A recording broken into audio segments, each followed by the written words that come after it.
we're so happy that you guys are here, and we are so thrilled to welcome Pete. He came all the way here to speak just with us, and I know that we're all going to be blessed with what he has to share. He has a wealth of knowledge that I can't even comprehend. So let's welcome Pete. Let's give Pete a hand.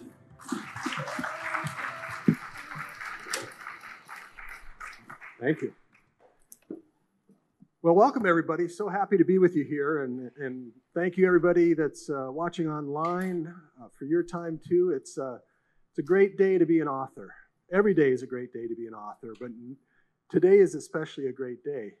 A lot has changed over the last 10, 20 years, especially in the 27 years since I started in publishing a long time ago, you could say. And today is just, it's a completely different day. There are so many different options you have available to you. And so, I want to encourage you with those words before I give you this quote from an author named David Robinson. He says, "It's not so much rejection that bruises the soul of a writer. It's the chronic condition of being ignored." The biggest threat you have today is not piracy. It's not all the other things that might come to mind. It's the simple fact that there is so many options that people have for their time. There's over 1 million books published every year. Look at how much time people spend on Netflix and other places like that. There's just so many options.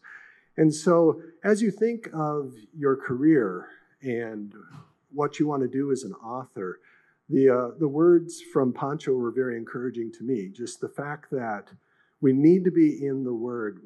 We need to be understanding, developing a sense of the calling that we have. It's not just a job to be an author. There are certainly a number of authors out there that treat it like a job, and they crank out their words day in, day out. They crank out their books. Some of them, they're good enough at the craft that those books actually sell relatively well. But what we're talking about here today is more the calling of being an author. And as I was considering what I wanted to talk about today, there are two things I'm going to cover in this first session. The first one is simply, how do you finish your book? Some of you may not have even started, so I would say for you, it's even, how do I get started and finish my book? And then I want to lead into, what are the options for getting a book published today? Because I said, it's a great time to be an author. There's so many different options, but you need to be discerning and shrewd in the way you go about it if you're going to be successful. So I wanted to start with, how do you finish a book? And actually, I'm going to, in the one of the follow-up emails you get from us, you're going to receive a link that will give you the opportunity to download the book that we've developed on it called The 7 Secrets to Writing Your Book. And those chapters will be very helpful to you. You'll be able to download each chapter and then participate in a Facebook group where you'll have the opportunity to post your questions, to get encouragement from others. So you'll get that link from us in the days to come. But I wanted to start, I'm going to talk about a few of the core concepts that go into that.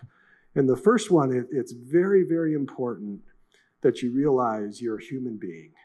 You have, like everybody else does, 24 hours a day, 7 days a week. You only have so much time. And one of your natural inclinations, like all those other people that are watching Netflix and posting on Instagram and all the other things that are out there, writing can be awfully hard work. And that's just the reality of it. So you're faced with the decision every day. I'm faced with decisions every day. What is it going to take to get me to finish my 1,000 words today? How am I going to do that? How am I going to find that time to do that? And so one of the first things that you need to do is you need to identify, what is it that's important to you? We all have certain roles and responsibilities in life. Being an author is one of those choices you make. Now, there is a spiritual element to it. There is that calling that may be upon you to be a writer. But it is still a choice that some of us make as we look at the world around us, the people around us, the impact we want to have. How are we going to impact those people the way that we want to impact those people? Writing may be one of those ways. And so one of the first steps you should take is you should sit down, and again, I'm glad to see so many pens out. Thank you. It's one of my pet peeves. When I meet with people, and I look around and I see so many people aren't even taking notes. I was watching an episode of a TV program recently, and it was a business conversation, and he was meeting with a couple of people. One of them was taking notes, the other one wasn't, and it just hit me right then. It's like, okay, who do you want to do business with? Who do you want to be involved with? You want somebody that you're sitting there trying to help them, and they're just nodding their head? Or do you want somebody that actually is taking notes and learning and actually going to capture things that they can refer back to later? So thank you. That's just kind of a side note. Always be taking notes. Always be learning. So important. So as you're taking that first step, capture what you think are your roles in life, the necessary responsibilities that come with those roles, and what you want to be the end game from each of those roles. What is your vision for those roles? Now, vision is an interesting concept. One of the most helpful tools in casting your vision and capturing your vision can be to think in terms of, okay, one of my roles is to be an author. What's my vision? Well, where do I want to be 5 years from now? And put yourself in those shoes. Imagine yourself as being the author you want to be in 5 years. What does life look like? And capture that vision. Start with the words, I am a successful author. And then capture some phrases. What does that look like? How is your life different? What is your life like? It could be something like, I receive emails regularly from readers who are thanking me because my books have changed their life. Or if you're more on the fiction side of things, I receive letters from readers who have, again, say that my words are giving them a new outlook on what life can be like, helping them resolve issues in a creative way. So you're capturing what life is going to look like in 5 years. The reason that is so important is because you need motivation. You need something that's going to help you when it's 7 o'clock on a Sunday evening and you've blocked out time for writing, but there's a new episode of your favorite show on Netflix. What's going to be your motivation to cause you to choose to write? Choose to be an author. Being an author is a choice, and it's a choice you make every day. Once you've captured your vision, you've got your roles, you've got your vision, that needs to go in some place where you can refer to it on a regular basis. I try to look at my vision for each of my roles in life on at least a weekly basis. Some people do it every day. I find that a bit overwhelming, but I try to set aside a time. And one of the key concepts that I'm going to keep coming back to is blocking out time on your calendar for very specific tasks. So Sunday evening at 9 o'clock, I have a time blocked out for my weekly review. Part of that weekly review is reviewing my roles, my vision, what I want to be accomplishing. I also review what I accomplished in the week that has just passed, and I'm outlining, okay, what are my objectives for the week to come? Now, all of this can seem very, very practical, almost too businesslike. Well, that's what it has to be for a lot of people. Now, you may be fortunate. You may be somebody that you can live more of a lifestyle that is conducive to getting your work done. If that's the case, maybe some of these steps aren't going to be as necessary for you as they are for me. But I need to really just block out time and be very intentional. Once I started doing that, my productivity doubled. It was like, okay, I guess it's like everything else in life. If you don't make it a priority, it's not going to happen. Gosh, imagine that. So block out your time for what is important to you. And so block out a time to review your vision on a regular basis. That'll give you the motivation you need to do what needs to be done. Next step, as you're looking at how do I finish my book, how do I become a more faithful writer, is look at your calendar. As I said, we've all got 7 days a week, 24 hours a day. How are you currently spending your time? Make a very detailed list. You can do it on a daily calendar if you want for a week and just kind of map out what you've done in half-hour increments or whatever it is. But figure out how you're spending your time. You know, we all have to sleep. We all have to eat. There's a lot of things we have to do. Those things are just, you acknowledge those in your calendar. But you want to figure out is how much discretionary time do you have? You'd be surprised. I mean, a lot of people, there's the old statistic, people watch 7 hours of TV a day. I don't know how they do that, but that was one of those statistics that was true for so many years. Now, a lot of that has shifted to other things that are the equivalent of watching TV, whether it's Facebook or watching YouTube videos, whatever it might be. But we all have a lot of discretionary time day in, day out. Once you know how you're spending your time on a weekly basis, refer to your vision, refer to your roles, what you want to accomplish in life. How are they aligning? How is your vision and the way you are spending your time aligning? You could do the same thing with your checkbook, but it's not as clear of a correlation. Some of your other roles will be reflected well in your checkbook, but being an author, there's not so much of a correlation. It really is a matter of time. So is your vision for what you want to be doing as an author, is that reflected in your calendar currently? Make changes. What do you want to do less of? What is a low priority for you that is showing up on your calendar too much? Be very intentional. Now map out those same 7 days. What would an ideal week look like for you? You got all your roles and responsibilities. Being an author is one of those. Slot in your time. If you've got a job, slot in that time. You have to sleep. I recommend sleeping. It's very, very productive. Some people say they need less time than others. There's a lot of debate about that. I really do recommend sleeping 8 hours a night. It's very conducive to your brain health and a lot of other things too that is necessary to be a great writer. So slot in all that time. Now put in your time for your other roles. You know, if you're a parent, a spouse, whatever it is, you know, this process could be very helpful in a lot of different areas. So what does an ideal week look like for you? Slot in time for writing. How much time can you write on a weekly basis? Maximize that. Now, if you've got previous books, you know, map in some time for marketing your book too. You can put in some time for learning about how to get a book published.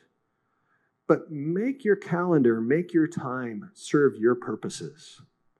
Don't be a slave to what is happening and just go with the flow.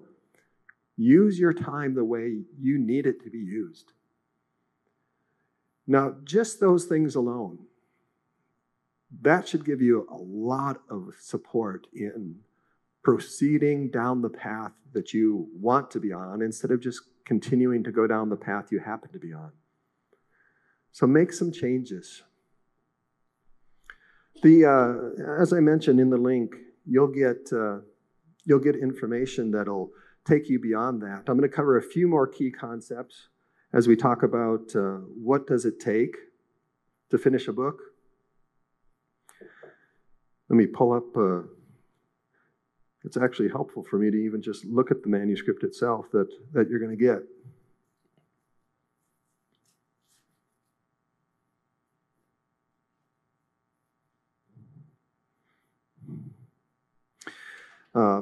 Pancho and Matt, they mentioned writing a book proposal.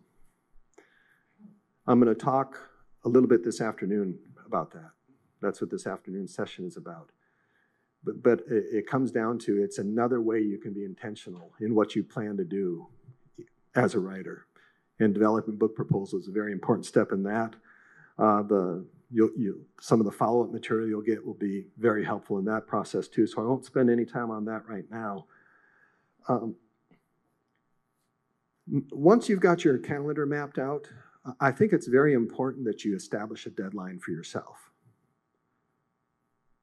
That book that had the highest number of words, they didn't get the memo. People don't have that much time anymore.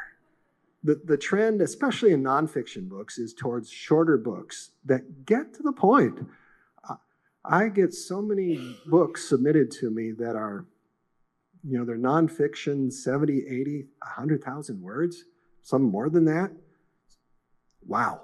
I mean, now a lot of those are people that are just writing their memoirs, and so they're trying to tell the full story.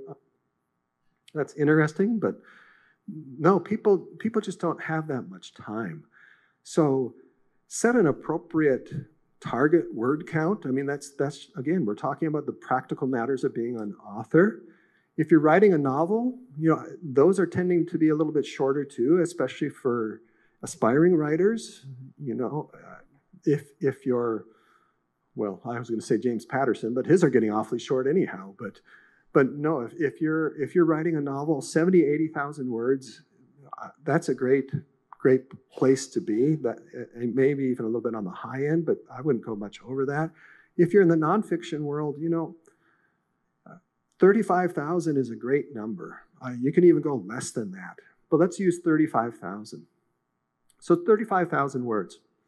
That's your target word count for a nonfiction book. How many words do you write in an hour's time? How many people know your average word count when you sit down to write, you're going to write for an hour? How many people know how many words they're going to write that hour? You have a rough ballpark? Well, certainly inspiration matters, but on an average day, 1,000. Mine is actually about 400. I'm not that quick of a writer. And I just have to face reality. That's just who I am. So knowing that, and if I know I've got a 35,000 word count, if I'm just getting started, and I'm going to write 400 words a day on average, you get out a calculator, you do the math. That's basically a little less than 90 days, 90 writing sessions, I should say, 90 one-hour writing sessions. Okay, I know kind of what I'm faced with. I get out my calendar. Okay, how many writing sessions, how many writing hours was I able to slot into a typical week? For me, I'm able to find around 8 hours of writing a week. Some people are able to do a lot more, some people not so much, but I know I can write about 8 hours a week.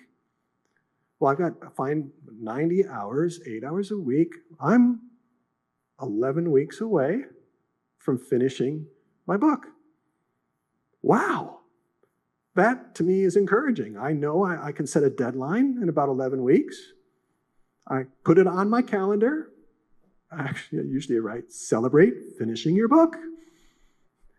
And it gives me something really to look forward to. Again, we're talking back to motivation. In the subconscious, I now know, okay, I've got a deadline. I'm going to be finishing my book in about 11 weeks.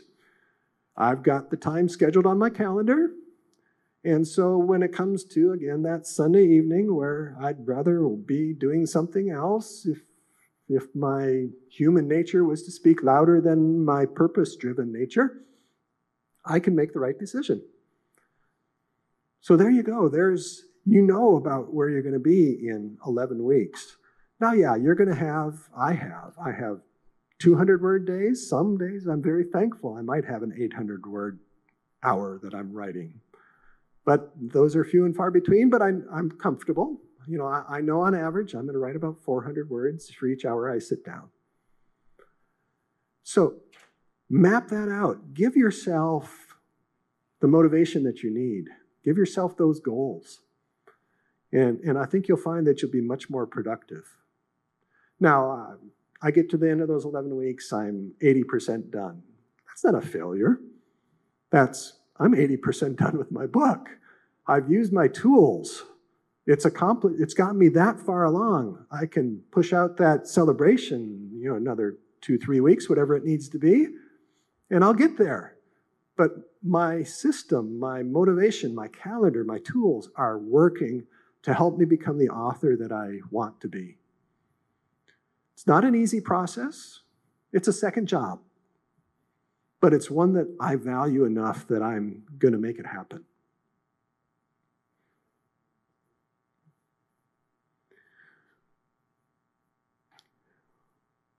Once you've got your deadline set and you've begun to establish how you're going to establish it on your calendar, that's a good first step. What are some other things that are important to help you finish your book? Well, where do you do your best writing? Is there a particular place? What is it like? Think through that. Is it quiet? Is there background noise? Some people write well at a coffee shop. I get distracted. I do actually very well with silence, but that's just me. It's like I discovered that back in college. I studied better. I write better when I'm in a quiet place. And so on my appointments, my writing appointments on my calendar, it says where I'm going to be. It is an appointment. It's a time and a place where I'm going to be, what I'm going to be doing. I would suggest scheduling longer writing sessions whenever possible. Usually, there's a lot of studies that say the first 10 to 20 minutes in any session is just getting up to speed. I'm fortunate I can jump in pretty quick. It doesn't take me that long to get things in gear and start writing, but some people need 10, 20 minutes just to be able to shake out the cobwebs, put aside the other thoughts, and get to work. So, if 20 minutes of your session is taken up in just getting started, you've only got 40 minutes left if it's an hour-long writing session. So try to schedule longer sessions. Those tend to be more productive. But again, find out what works for you and make that work into your calendar so that your time can be as productive as possible. Develop your writing plan.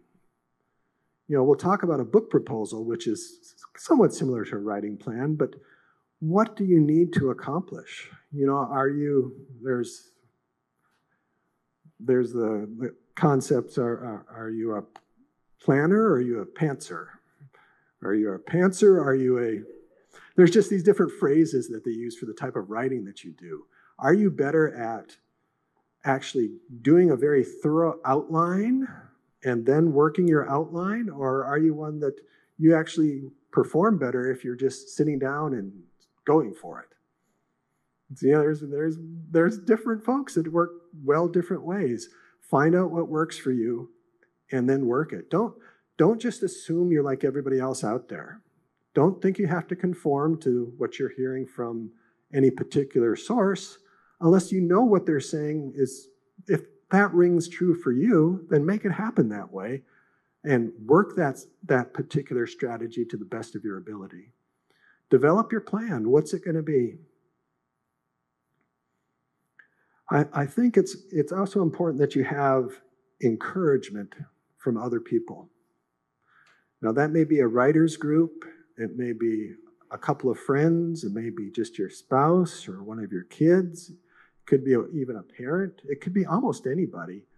But who is that voice of encouragement in your life that you can, once a week or so, send a quick text message to saying, hey, my goal this week was to write 1,800 words, and I did 2,000. It was a great week, and they're going to say something encouraging to you. Or you admit you fell short a couple hundred words, and they're going to say something encouraging to you. You need that person that's going to be there for you. You don't need somebody that's going to be negative. Now, once in a while, you need somebody that's going to kick you in the butt. Who's that person going to be? Sometimes it helps to even, I hate to say it, but pay somebody. There's some good writers, coaches out there that can help you with a lot of what we're talking about, even help you in the craft to a degree. They can be the one that can hold you accountable. That might be a consideration for some of you. A writer's coach is not a bad idea if it's something that's going to be conducive to you being more productive and getting where you want to go quicker. We spend a lot of money on hobbies, other things. If this is truly important to you, what does that mean? What does a budget look like for you as an author? And I would say go ahead and even consider that aspect of it. What should your budget be? We talked about your calendar. Well, let's talk a little bit about money. What does it look like? What does it cost to be an author? It costs time. It costs a sacrifice of all those things you're saying no to, but it costs some money too. The first time you think about spending money as an author probably shouldn't be when you finished your book, your manuscript, and you're looking at, okay, what's next? Perhaps I need to self-publish it. Perhaps I need to hire an editor. Perhaps I need to do this, that. Think about it a little further in advance than that. Before you put in 90 days, 11 weeks, doing all that work, does it make sense to try to figure out a little bit more ahead of time so that you're a little bit better place and can start from a position of strength?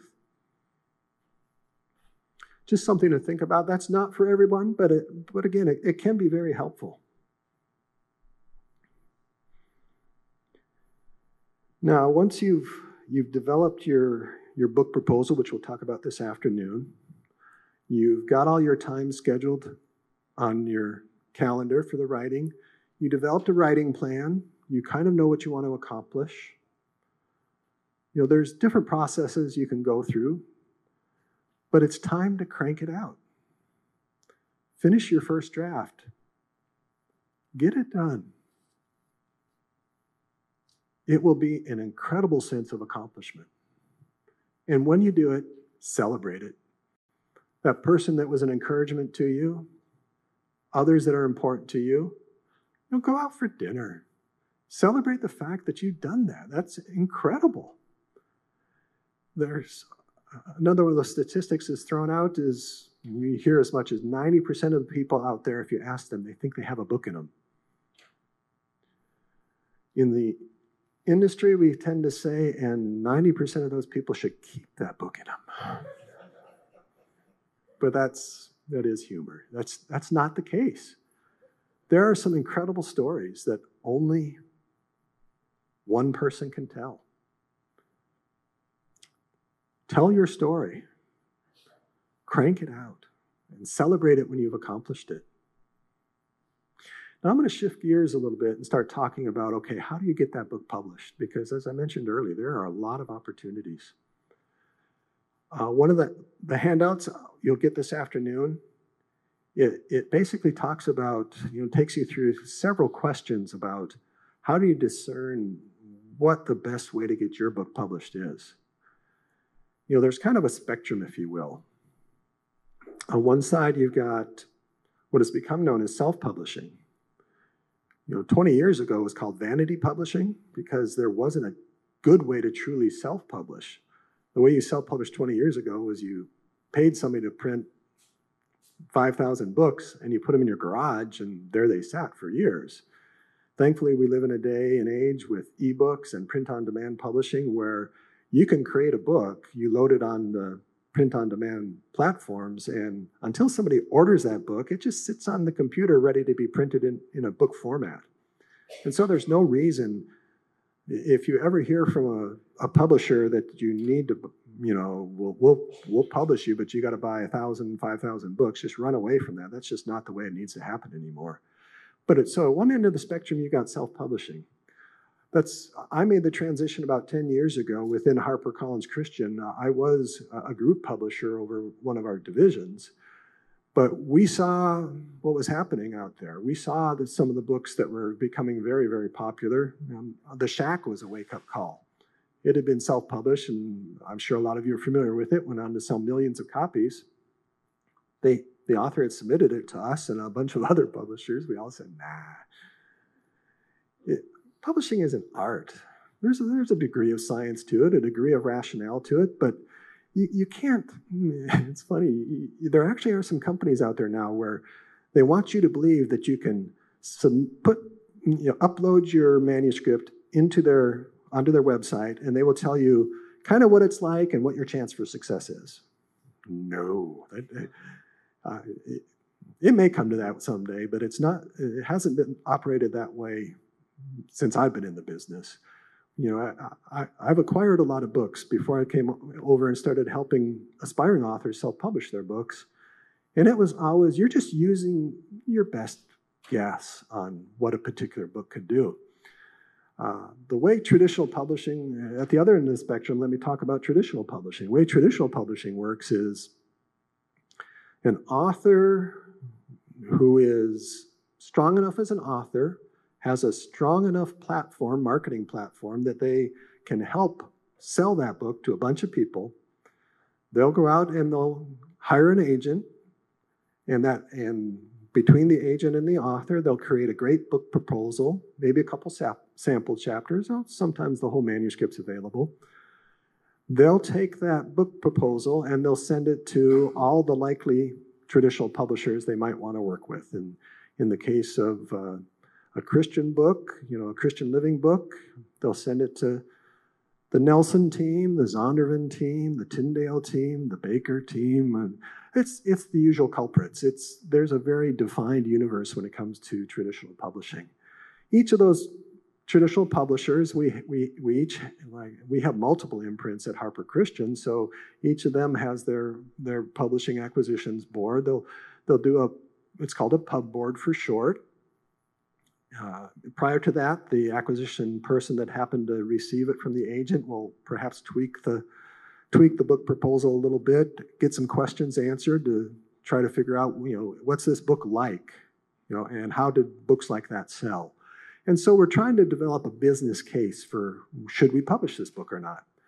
And we end up having a meeting. It's not too different from this, except for we're usually kind of seated more around one big table. And at the table is the publisher, the acquisition team, some marketing people, and the sales team. Now, at Harper Christian, we have the biggest sales team in the Christian publishing industry. There's multiple channels. You've got your CBA independent stores. You've got your CBA being the Christian Booksellers Association, which is now defunct, but we still call it that. You've got your key accounts, your Christian key accounts, which those tend to be kind of defunct too. You might have heard Lifeway is going out of business. Family shut down a couple of years ago, but there's still a few other Christian key accounts. Then you've got your ABA independent stores. ABA, the American Booksellers Association, that's your independent bookstores. Book People's a big one here in Austin.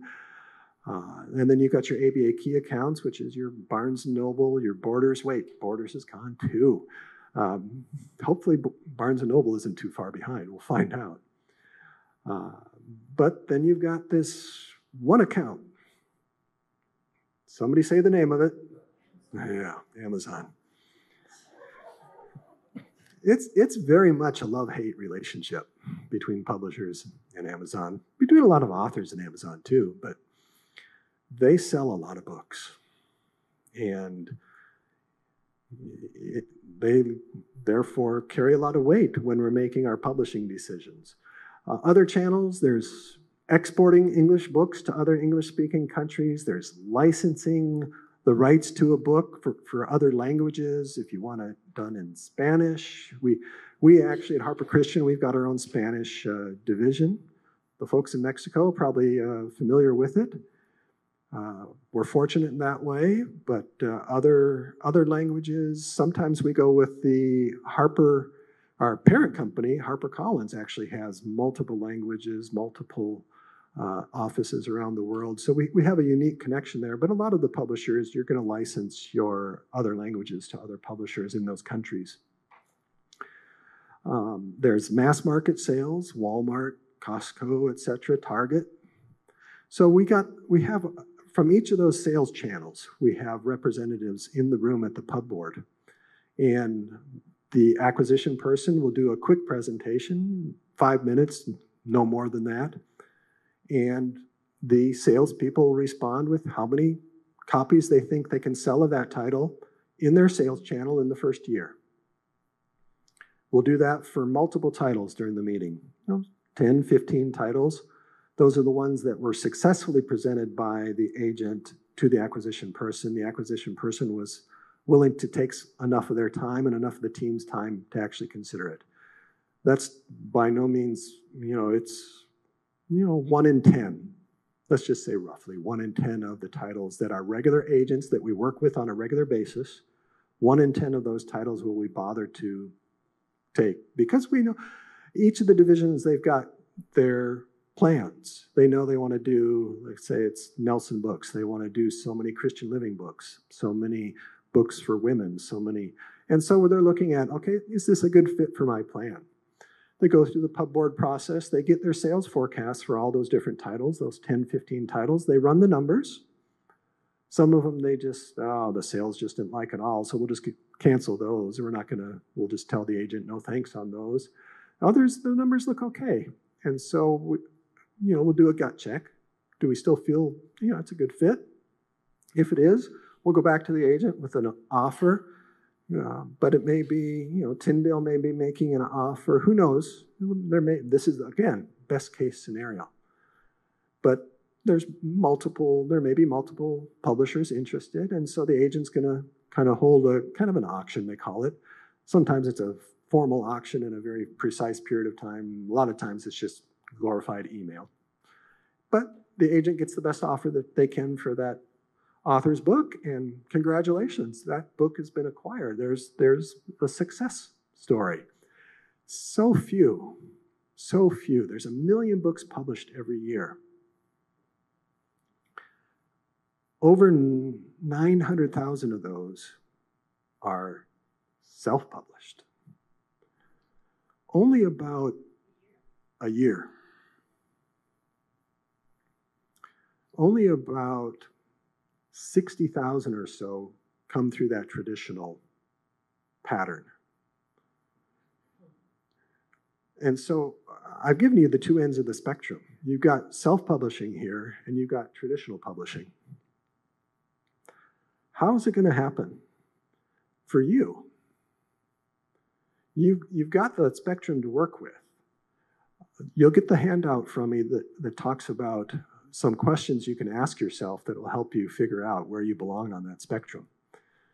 Obviously, if you're only writing a book for your friends and family, it may be your memoir that it just doesn't have broad appeal. Okay, self-publishing, put it in a decent format. Go to KDP, which is Amazon's self-publishing service. They do a lot of those 900,000 self-published books. But it can be very cheap. It doesn't cost much. And the results show it. It looks like another one of those 900,000 self-published books, if you just do it the cheap way. So in between, I'd say that's probably even a little further out here than self-publishing. Because self-publishing, we're talking now, there's a spectrum. Okay, you can upload it on KDP. There's other services that are quite cheap too. That's an option, not a bad option for something that just doesn't need to be that professional. Okay, what might take you closer towards wanting to be traditionally published? At HarperCollins Christian, we operate more kind of in the middle with our publishing services divisions. We have both Wespo and Elm Hill. We started Wespo about a decade ago. We learned a lot along the way. There's some issues. There's issues with every self-publishing services, but there were some issues that we wanted to do a little bit differently as we tried kind of our version 2.0, which is called Elm Hill.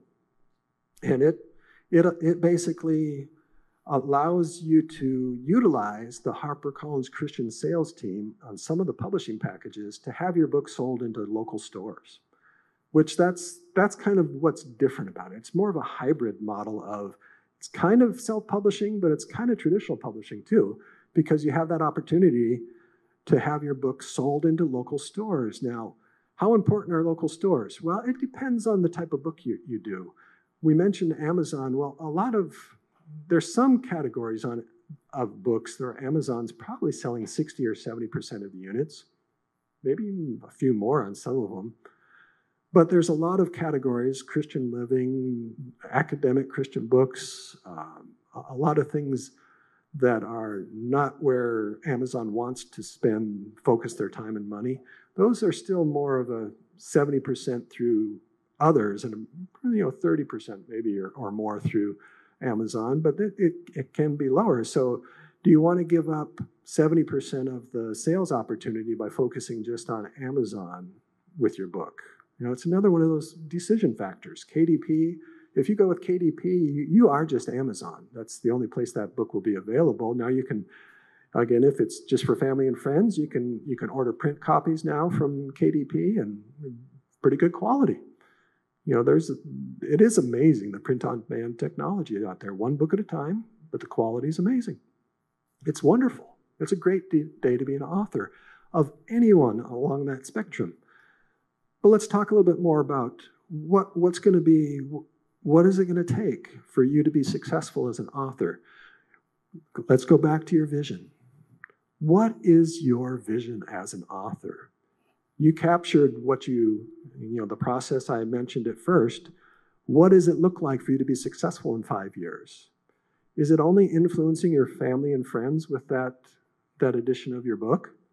If it is, then you kind of understand you can use KDP or another low-cost provider. You can accomplish that end without going to the trouble and the expense of doing more than that. And that's great.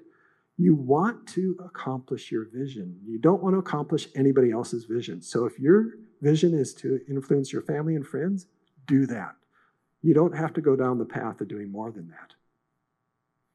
But if your vision is to impact your community, like the church here, Pancho doing his book and getting it out into the community, that makes a big difference.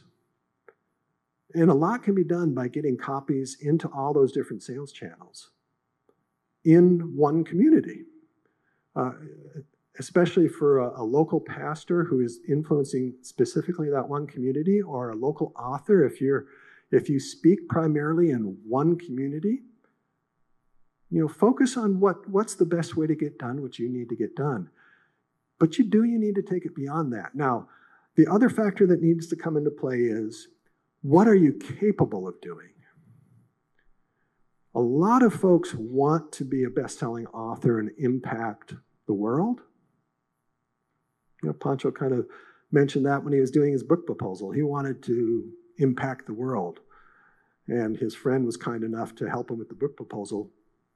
Get it focused. What are you truly capable of doing today and in the next year or so?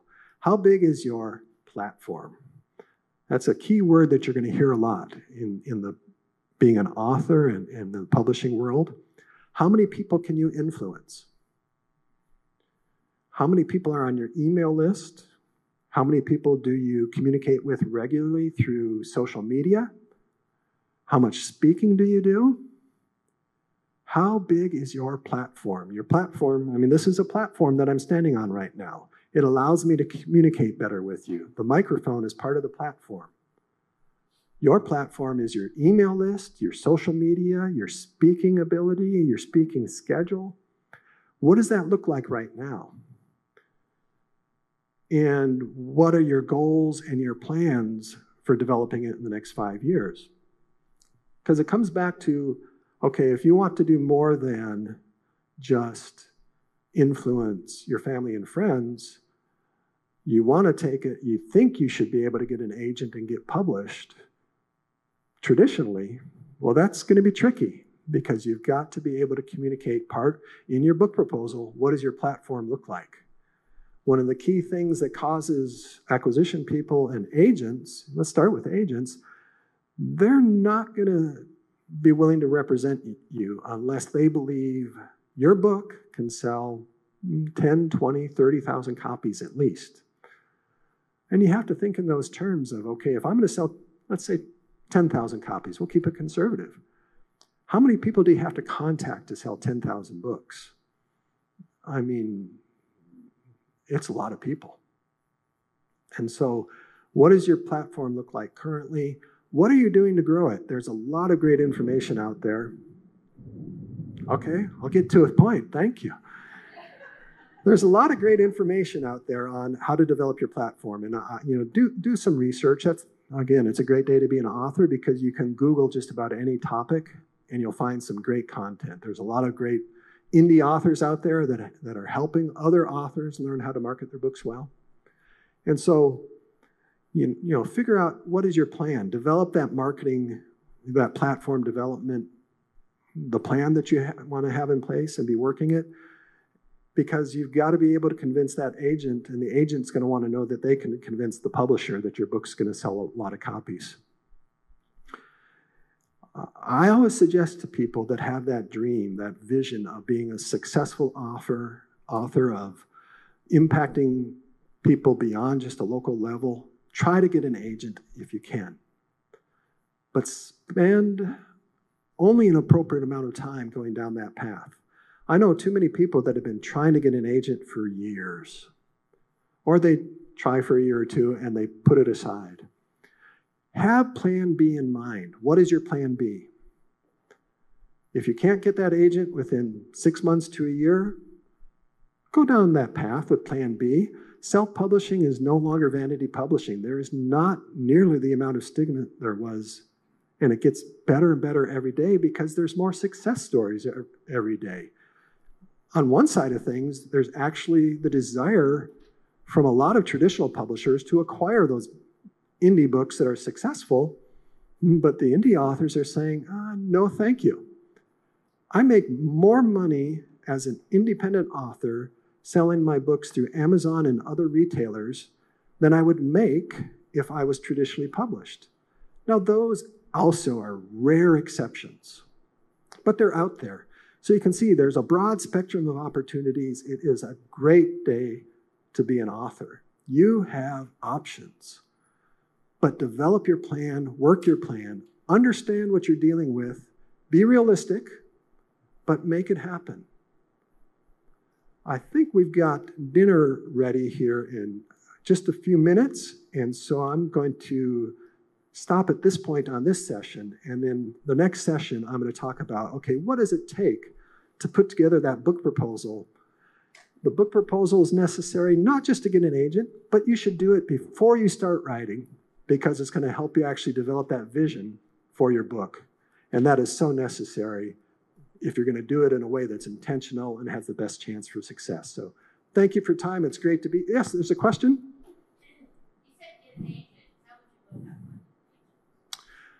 That's a great point. Why don't I talk? I'll add that to the list of topics we'll talk about this afternoon. Thank you.